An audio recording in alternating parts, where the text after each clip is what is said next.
সামনেই দাঁড়িয়ে রয়েছে। হ্যাঁ আচ্ছা, সেই মূর্তিটা আমার এখনো এই মুহূর্তে মনে পড়ছে। হ্যাঁ একদম যেমনটা দেখছেন, এর থেকেও আরো ভয়ঙ্কর।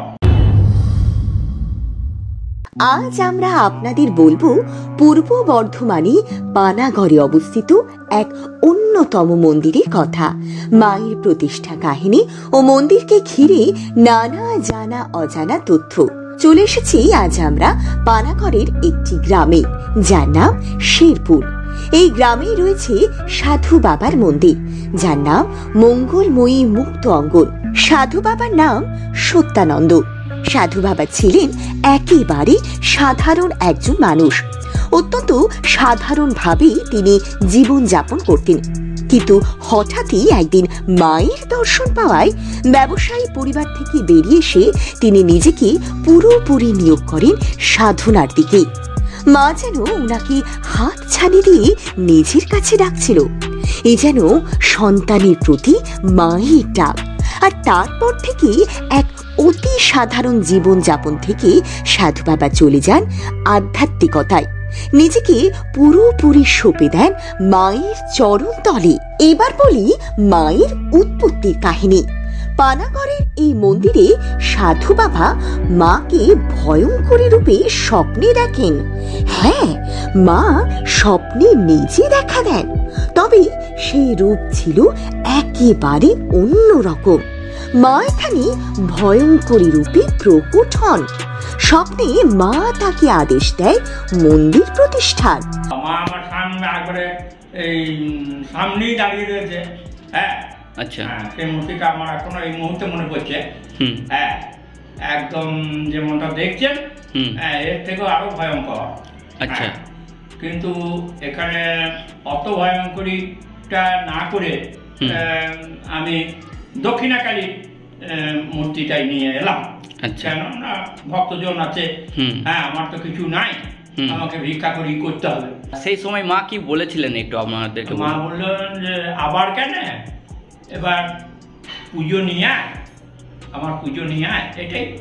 আর তারপর থেকে মায়ের নির্দেশানুসারে মায়ের মন্দির প্রতিষ্ঠা করা হয়। এই সাধু বাবা তারাপীঠে মাকে স্বয়ং দর্শন করেন। শুনুন সেই কাহিনী।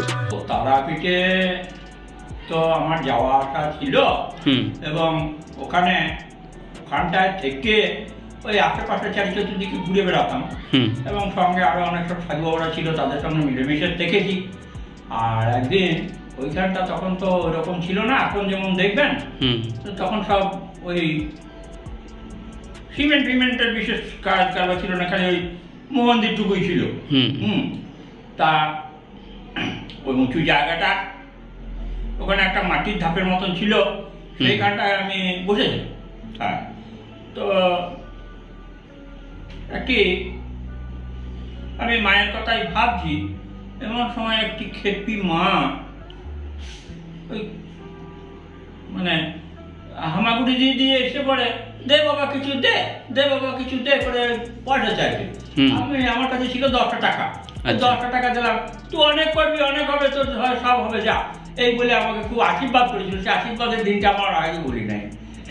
আচ্ছা, হ্যাঁ, আর আমার সেই দিন থেকে আর আমার কোনো অভাবও নাই। আচ্ছা, তাহলে উনি মা কালী ছিলেন?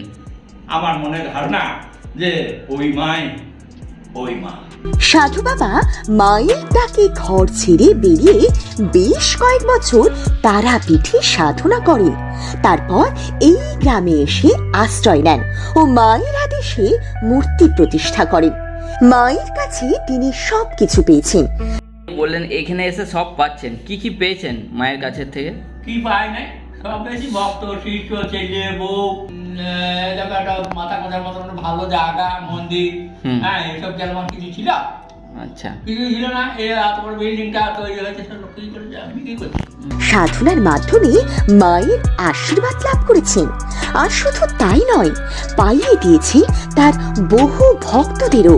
তাই তো দূর দূরান্ত থেকে ভক্তরা ছুটে আসে একটাবার মায়ের দর্শন পেতে। মা তাদের সকলের মনোবাঞ্ছা পূরণ করেন। এখানে ভক্তগণ যারা আছেন তারা তো সকলেরই মনস্কামনা পূরণ হয়। হ্যাঁ, যাদের ভক্তি বিশ্বাস আছে তাদেরই হয়। আচ্ছা, আর সকলে এখানে মানেন মাকে? হ্যাঁ, ভক্তি বিশ্বাস নিয়ে মায়ের কাছে এলে মা কাউকে বিমুখ করে না। আচ্ছা, সকলের মনস্কামনা পূরণ করেন মা? মনস্কামনা পূরণ করেন, তারপরে অনেক বড় হয়ে যায়।